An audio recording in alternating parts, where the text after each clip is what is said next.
우리의 신앙의 삶에서요, 가장 익숙한 단어임과 동시에 하나님의 뜻을 가장 잘 표현하는 단어가 있습니다. 어떤 단어일까요? 바로 복음이라는 단어입니다. 굿뉴스, 좋은 소식이라고도 하죠.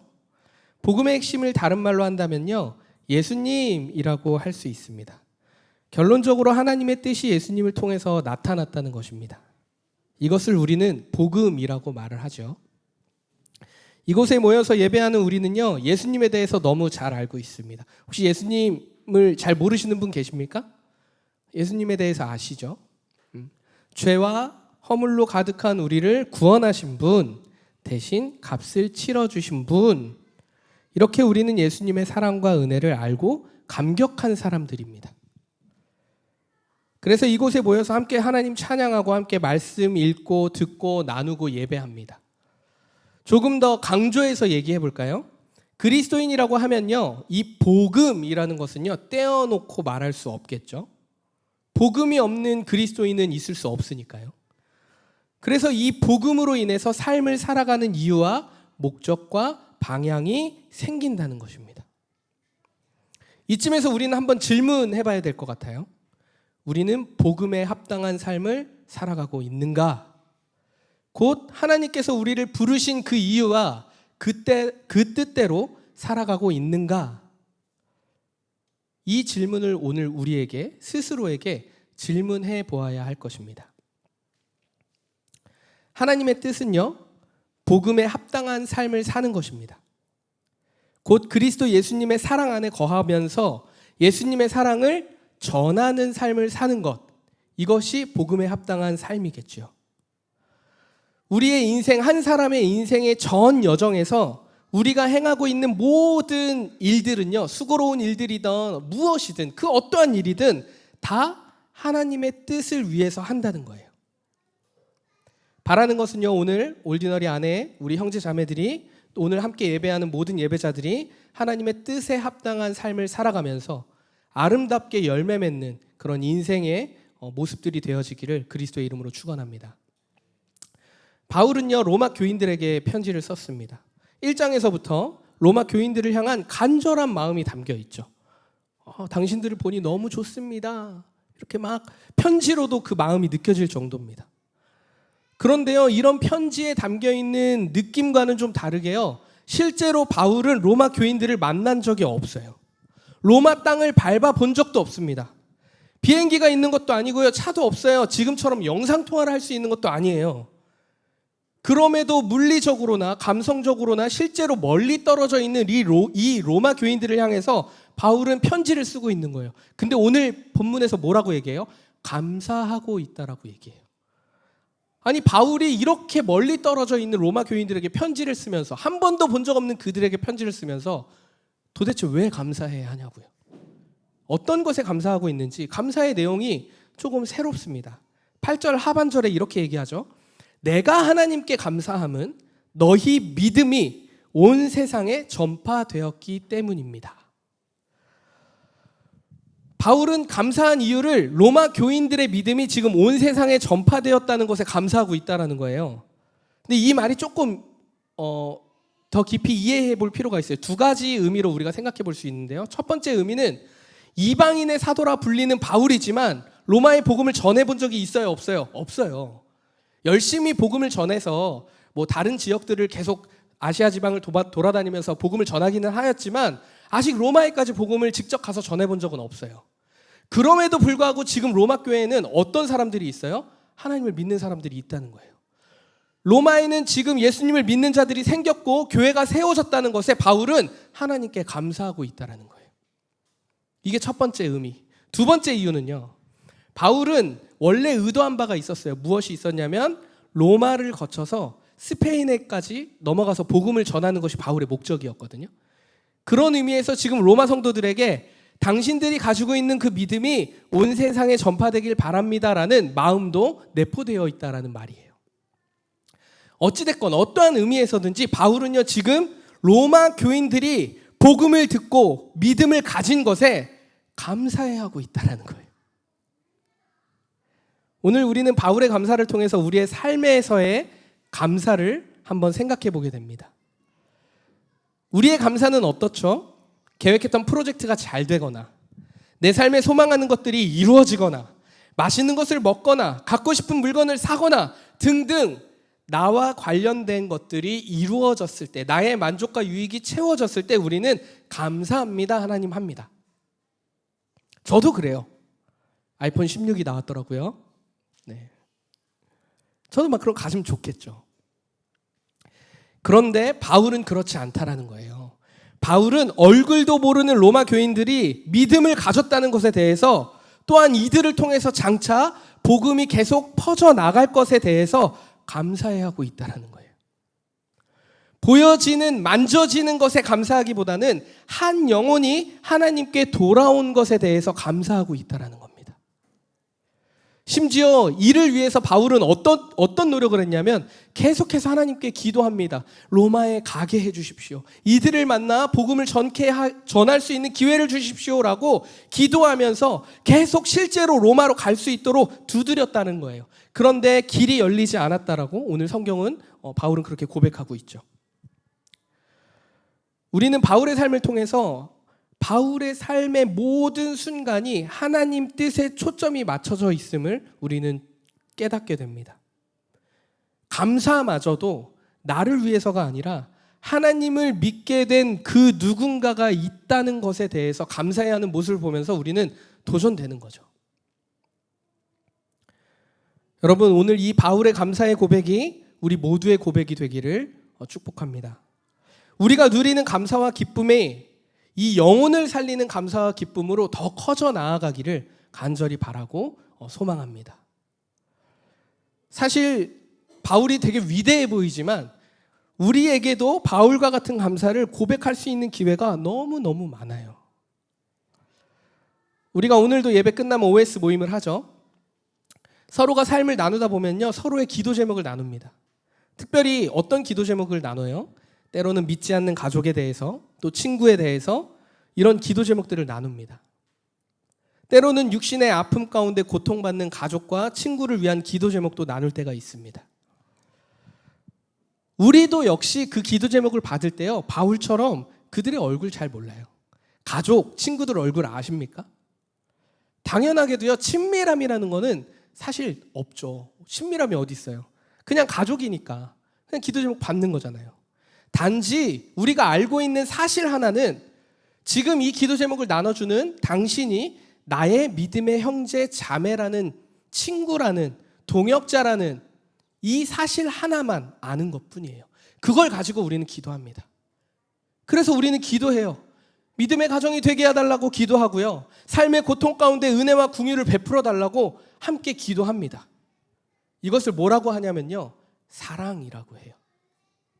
사랑하기 때문에 할 수 있는 일들이라는 거예요. 친밀함이 어디 있습니까? 저는 이것이 하나님이 가르쳐 주신 사랑임을 믿습니다. 이것이 복음이 담고 있는 하나님의 뜻인 줄 저는 믿습니다. 이를 통해서 우리는 하나님의 일하심을 볼 수 있고요, 함께 기도하며 하나님의 영광이 나타나는 것을 볼 수 있고요, 우리는 이렇게 하나님 안에서 서로 사랑으로 이어져 가는 것을 실제로 우리의 삶을 통해 볼 수 있다는 거예요.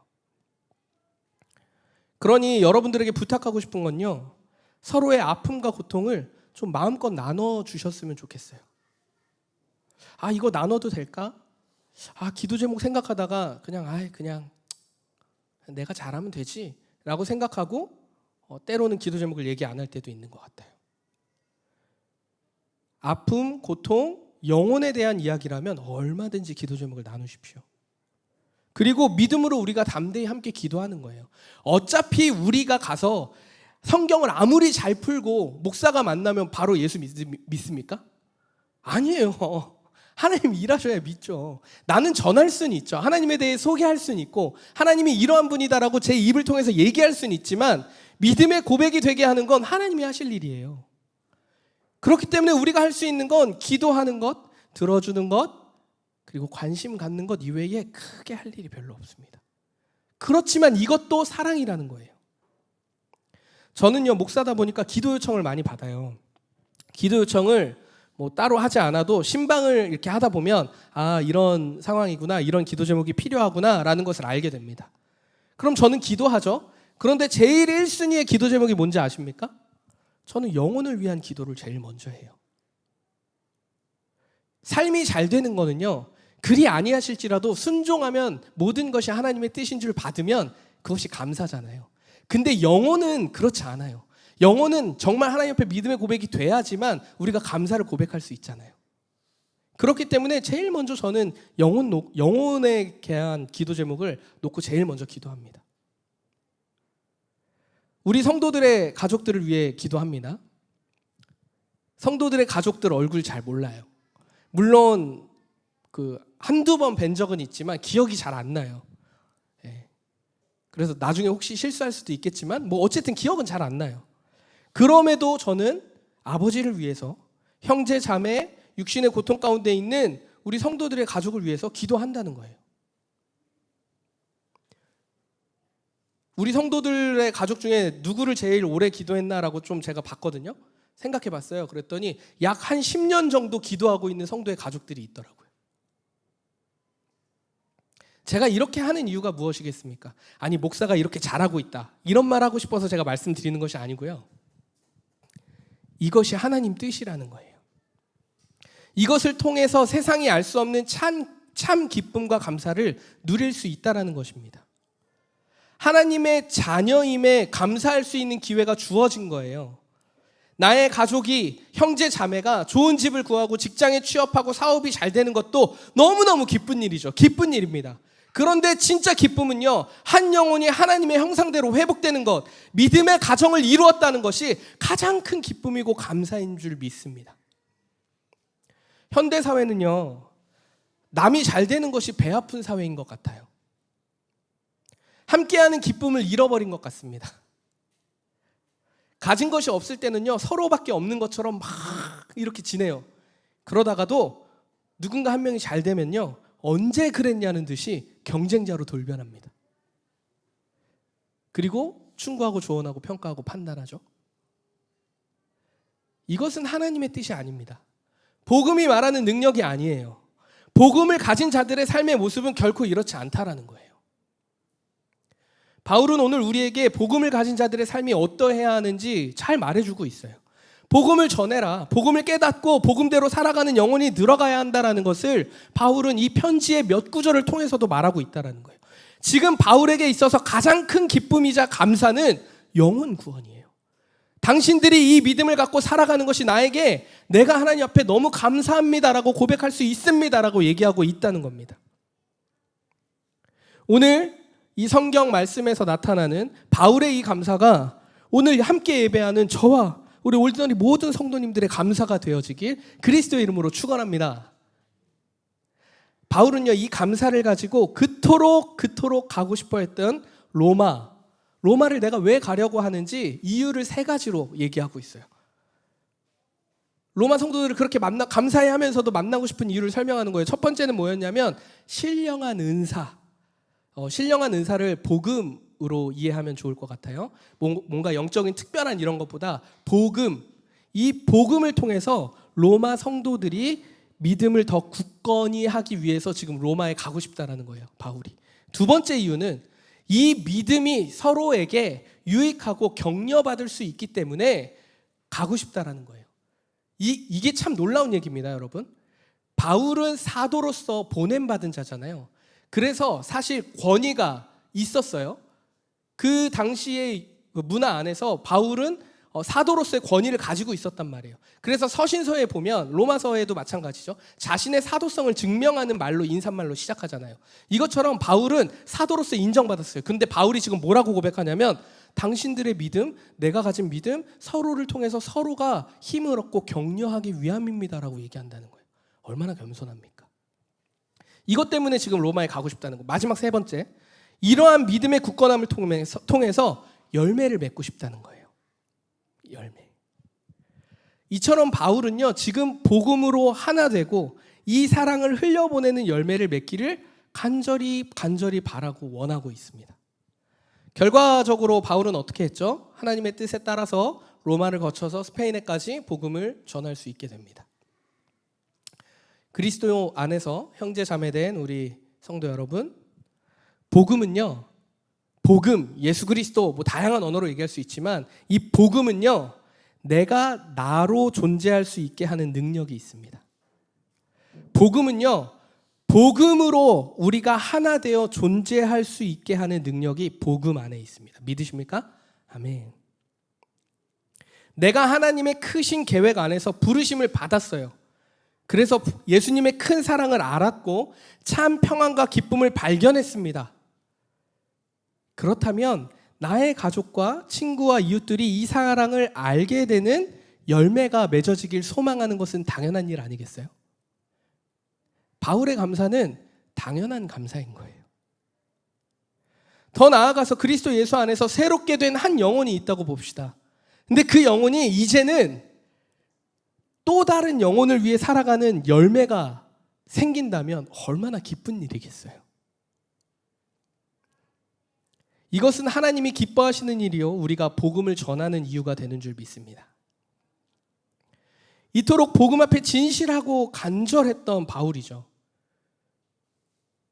근데 여전히 우리는 복음이라고 할 때 텍스트로 알고 있는 복음, 또 마음으로 와닿지 않지만 그냥 익숙해진 복음 정도로만 생각할 수도 있을 것 같아요.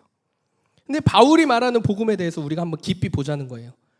로마서의 되게 핵심적인 구절인데요, 16절 17절 말씀인데 오늘 같이 한번 읽어봤으면 좋겠습니다. 개역개정 말씀으로 보이나요? 네, 안 보이면 조금 두 개만 꺼주세요. 네, 좋습니다. 16절 17절 말씀 같이 한번 읽겠습니다. 시작. 내가 복음을 부끄러워하지 아니하노니 이 복음은 모든 믿는 자에게 구원을 주시는 하나님의 능력이 됨이라. 먼저는 유대인에게요 그리고 헬라인에게로다. 복음에는 하나님의 의가 나타나서 믿음으로 믿음에 이르게 하나니 기록된 바 오직 의인은 믿음으로 말미암아 살리라 함과 같으니라. 아멘. 여러분, 복음은 능력이라고 얘기하고 있습니다. 복음은 능력입니다. 우리가 가진 지식과 경험과 스펙을 뛰어넘는, 보이지 않는, 그러나 실존하는 하나님의 능력이 복음이라는 거예요. 바울은 오늘 뭐라고 얘기하고 있냐면 복음을 부끄러워하지 않는다고 말하고 있습니다. 안타깝게도 이 시대는요, 복음이 힘을 잃었고요, 부끄러운 시대 같아요. 그러나 여전히 하나님이 일하고 계시죠. 우리가 느끼기에 복음의 힘이 없어졌고 부끄러운 그 정도로 우리가 여기고 있는 것 같아요. 그 이유가 무엇일까요? 복음대로 살지 못했고 복음이 우리의 삶의 유익을 위한 수단으로 전락했기 때문일 거예요. 복음이 하나님을 사랑하고 서로 사랑하는 하나님의 능력으로 사용되어지지 못했고 복음이 부와 명예를 축적하는 수단으로 사용되었기 때문에 이 시대는 복음이 부끄러워진 시대가 된 것 같습니다. 사랑하는 올디너리 성도 여러분, 복음을 자랑스러워하는 우리 모두가 되기를 간절히 바라고 소망합니다. 그리스도인이, 내가 그리스도인임을 자랑스러워하는 우리가 되었으면 좋겠습니다. 텍스트로 알고 있는 복음, 머리로 이해한 복음, 이제 그거 멈추고 충분히 알잖아요. 예수님이 어떠한 일 하셨어요 하면 아시잖아요. 십자가에 나를 위해 죽으시고 사흘 만에 우리 사도신경도 고백하고 알잖아요. 이 정도의 복음의 수준이 아니고 우리 인생의 전 여정을 통해서 우리가 알고 있는 하나님의 은혜가, 하나님의 사랑이 밝게 빛나서 그리스도인이라는 이름 하나만으로 당신을 따라가고 싶습니다라고 말할 수 있을 정도의 그런 삶의 모습이 우리 안에 일상에 나타나기를 간절히 바라고 소원합니다.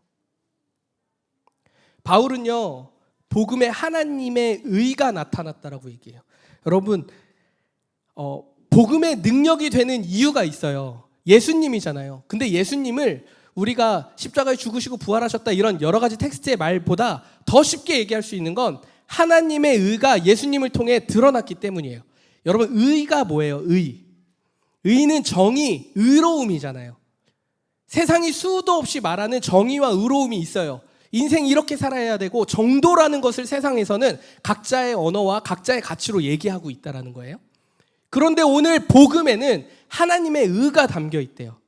이 얘기는 뭐냐면 하나님의 뜻 안에 하나님이 정해놓은 의로움의 기준, 정의라는 것의 기준이 정확하게 세워졌다는 거예요. 누굴 통해? 예수님을 통해 세워졌다는 거예요. 정의의 기준이 예수님이 되었다는 뜻입니다. 하나님의 의가 예수님을 통해서 세상에 증거되었다는 거예요. 모두가 밝히 알 수 있도록 예수님을 통해 하나님의 의가 드러났다는 거예요. 기준이 세워졌다는 거예요. 그럼 이 기준이 세워졌다는 것은 너무 단순해졌어요. 그 기준대로 살면 된다는 거예요. 율법이 중요한 게 아니고 예수님이라는 하나님의 뜻 안에 정의가 세워졌으니, 하나님의 의가, 공의가 세워졌으니 그 의대로, 그의 의의 기준대로 살면 된다라고 얘기하는 것입니다. 복음은 능력이 되는 이유는 이것 때문이에요. 여러분 생각해 보십시오. 세상에서 말하는 수많은 가치, 의라고 얘기하는 거, 정도의 방법들이 100년 갑니까? 1000년 갑니까? 그렇지 않아요. 100년, 1000년 생각할 것도 없어요. 우리가 10대, 20대, 30대, 40대를 살면서 우리가 가지고 있던 생각이 늘 정도였습니까? 바른 길이었습니까? 그렇지 않아요. 우리가 선함이라는 것을 학교에서, 사회 공동체 안에서 배우지만 그 공동체 안에서 선이라고 배우는 것은 최소한의 약속이잖아요. 이 대한민국이라는 국가가 존립하기 위한 법적인 근거 안에서의 약속이잖아요. 근데 그보다 더 큰 하나님의 의가 드러났다라는 건 그 의대로 살면 이 세상에 하나님의 나라가 이루어진다라는 아주 단순한 원리인 거예요. 우리의 생각에는 선이 없습니다. 너무 안타깝게도 우리가 생각하는 건 선이 없어요. 우리는 의로울 수가 없어요. 아무리 노력하고 애써도 의롭게 될 수가 없어요. 내가 여기 나가서 엄청 좋은 선한 일을 많이 한다고 할지라도 제가 막 1조짜리 재벌가여서 할렐루야, 좋을 것 같아. 그런데 1조에 100만 원 남겨놓고 다 후원을 한다 할지라도 나는 의롭게 될 수 없어요. 한 예를 들어볼까요? 좀 단순하게. 우리 91톤 성경 통독하잖아요. 성경 통독하면서 성경 읽다 보면요, 우리의 생각으로 성경이 이해가 안 될 때가 너무 많습니다. 특히 구약은 말도 안 되죠. 몇몇 이제 제가 나누면서 우리 성도들이랑 좀 나누는데, 목사님 성경이 이렇게 재밌는데 왜 이렇게 죄를 많이 짓죠? 막 이렇게 얘기하더라고. 그래서 그치, 그게 우리지, 막 이렇게 얘기하고 말하는데 이해가 안 돼요. 하나님의 일하심이 도대체가 이해가 안 돼요. 하나만 얘기해 볼까요? 하나님은 구약에 보면 사람을 너무 쉽게 죽여요. 사람을 너무 쉽게 죽여. 나는 이 민족에게, 악한 민족을 통해서 막 이스라엘을 너무 괴롭히셔. 막 죄 지었다고 2만 명 너네 오늘 죽을 거야. 막 2만 명 다 죽이시고 막. 인간이 가지고 있는 의의 기준으로는요, 도무지 하나님의 일하심이 이해가 되지 않아요. 이렇게 이해 안 되는 것 그 자체가 우리가 의롭지 못하다는 것입니다. 우리의 기준으로 생각하기 때문이에요. 이것을 하나님의 의와 반대되는 인간의 의라고 얘기하는 거예요. 그러나 하나님의 의의 기준으로는요, 성경을 읽다 보면요, 성령께서 깨닫게 하시는 은혜가 있어요. 성경이 읽혀지고요, 이해가 됩니다. 신학을 더 많이 해서 아니요, 성령이 깨닫게 하셔요. 믿으십니까? 아멘.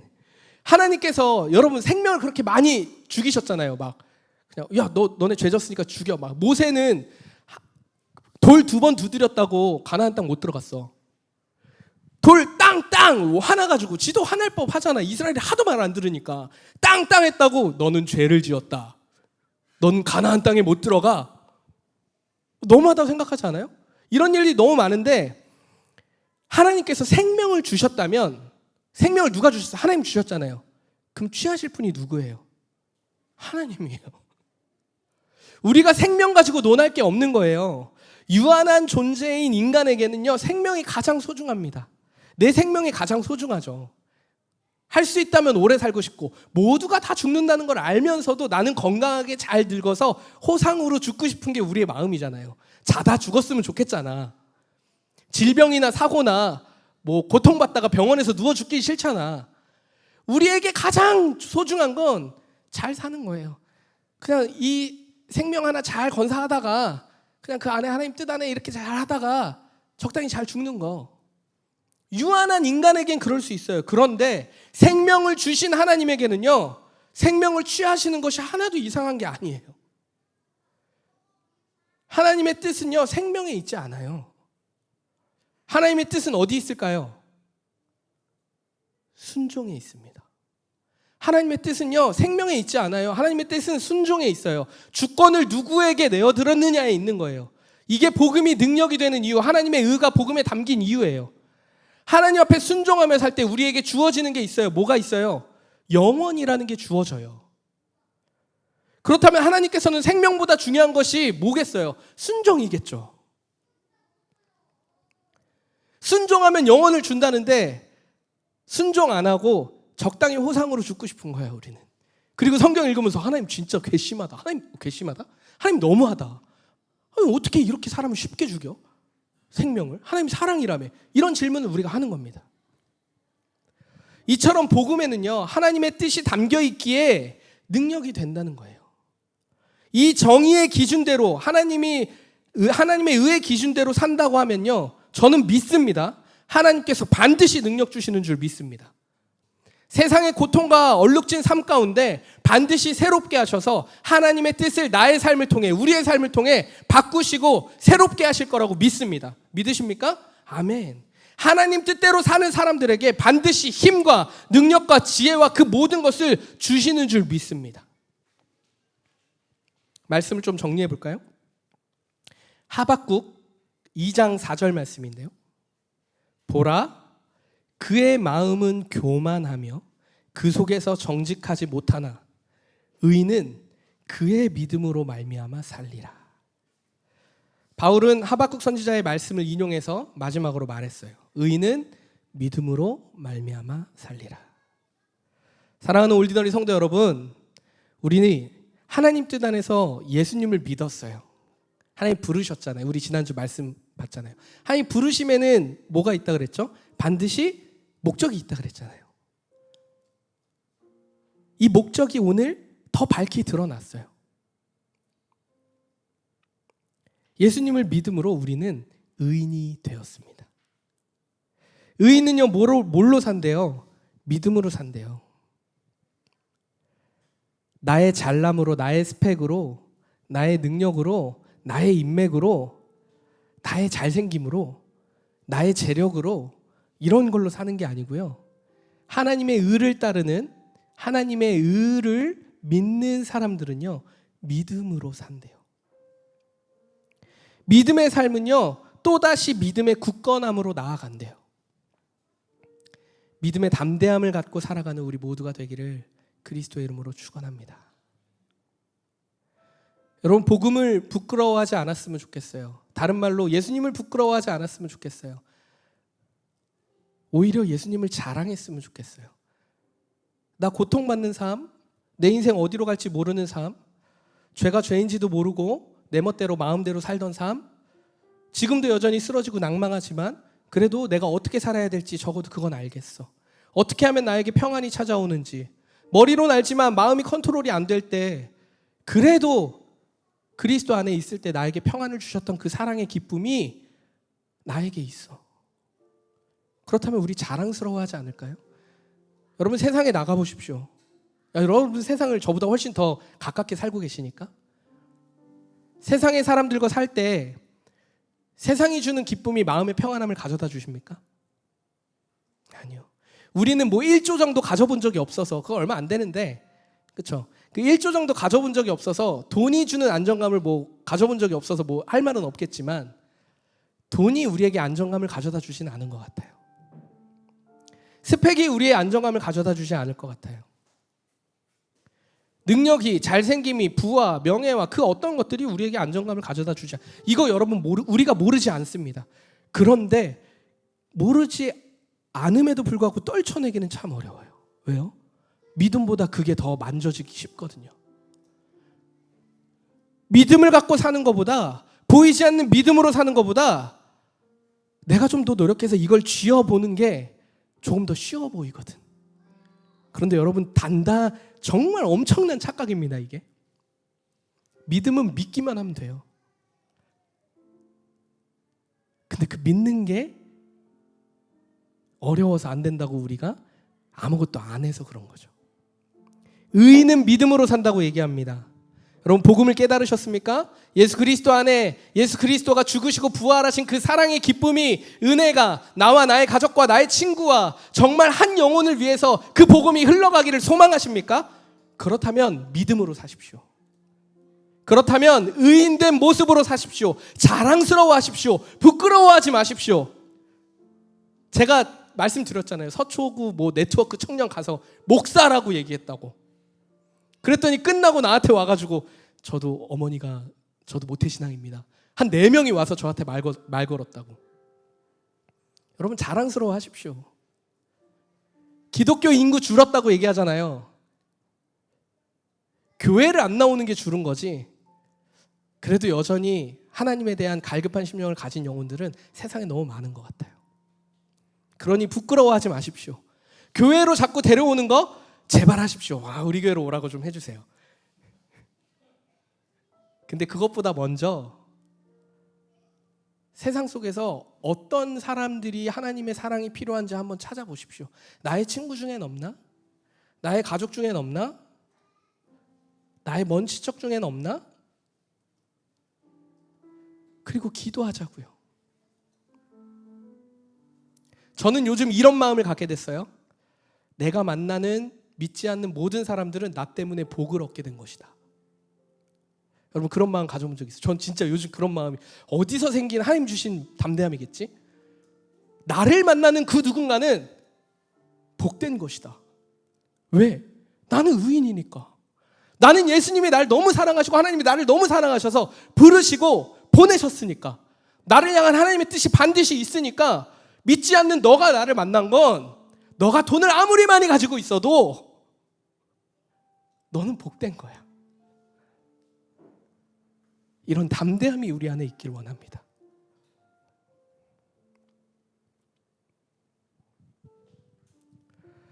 여러분 잊지 마십시오. 하나님의 뜻대로 살고자 하는 의인의 삶은요 반드시 능력이 있습니다. 그게 어떠한 모습으로 올지 모르겠어요. 담대함으로 올 수도 있고 오지랖으로 올 수도 있고. 오지랖 좀 부립시다. 어떤 각자의 성품과 성향에 맞게 또 환경과 상황에 맞게 그 복음의 능력이 우리에게 주어지겠죠. 그러니 믿으십시오. 반드시 의인으로 사는 삶엔 하나님의 능력이 있습니다. 복음의 능력이 있습니다. 하나님을 사랑하고 나의 가족과 친구와 이웃과 나의 몸, 이 몸을 사랑하듯이 같이 사랑하는 삶을, 내 이웃을 내 친구를 사랑하는 삶을 살 때 평범하고 매일 똑같은 일상의 삶에서 하나님의 특별한 은혜를 누리는 삶으로 하나님이 인도해 가시는 줄 믿습니다. 이게 여정이에요, 여정. 우리가 한국 그 교육이 그래서 그런가? 뭘 하면 답을 당장 내야 되는 거라고 생각하는 것 같아요. 저도 그래요, 저도. 일단 칼을 한번 뽑았으면 무라도 베야 된다고 생각하는 게 우리인 것 같은데, 칼을 뽑긴 뽑았으나 이 칼을 갈고 있을 때일 수도 있잖아. 누군가는 땅 뽑았는데 요만한 과도여서 되게 잘 자란 거 바로 팍팍팍팍 썩어 갈 수 있는데 큰 무가 올 때 못 자르는 사람이 있을 수도 있고, 누군가는 칼을 뽑긴 뽑았는데 너무 좋아, 이 철이 너무 좋아, 근데 아직 다듬어지지 않았어. 그래서 아직 한 번도 못 그었어. 그래서 이 다듬는 시간이 있을 수도 있고, 사람마다 다르잖아요. 하나님이 적재적소에 알아서 능력으로 쓰시겠지. 그러니까 세상 속에서 비교하지 말고, 답답해하지 말고, 부끄러워하고 나는 못해, 나는 부족해, 쟤는 왜 이렇게 잘났을까, 이런 거 그만하고 나에게 주신 것이 무엇인지 감사해야 하고 영혼만 보십시오. 나의 영혼을 돌보십시오. 그리고 나의 가족의 영혼을 돌보시고 우리 믿음의 공동체의 삶의 영혼을 돌보시고 여러분에게 가장 가까운 사람들의 영혼을 돌보십시오. 여러분이 매일 가는 카페의 사장님의 영혼을 돌보십시오. 여러분, 저는 이 옆에 사장님에게, 그 노래방 사장님에게 드디어 이번 주 중에 점심에 밥을 한번 먹자고 말을 던져봤어요. 이야, 심장이 벌렁벌렁 거렸어. 벌렁벌렁. 너무 무섭더라고. 맨날 이러고 다니시다가 사장님 안녕하세요 이러면 갑자기 진짜 무슨 강아지상처럼 확 웃으셔. 항상 여기 계세요?라고 여쭤봤어요. 그랬더니 뭐 손님이 뭐 계속 밖에 주무시면 저도 여기 놓고 갈 수 없으니까 여기서 잘 때도 많고요. 그래서 그럼 언제 시간 되시면 저희 바로 옆에 같이 지내는데 식사나 같이 한번 하시죠. 그랬더니 예 이렇게 하시더라고요. 근데 진짜 언제 먹게 될지는 잘 모르겠어요. 막 손 부들부들 떨면서 먹는 건 아닌가 모르겠어. 식사 맛있게 드세요. 그런데 저는 그분과 친구가 되려 합니다. 교회 오라는 얘기 안 할 거예요. 그런데 목사라고는 얘기할 거예요. 사랑하는 우리 성도 여러분, 하나님의 뜻에 합당한 복음의 능력을 가진 자의 삶을 살 때에 참 평안과 기쁨과 안식이 있습니다.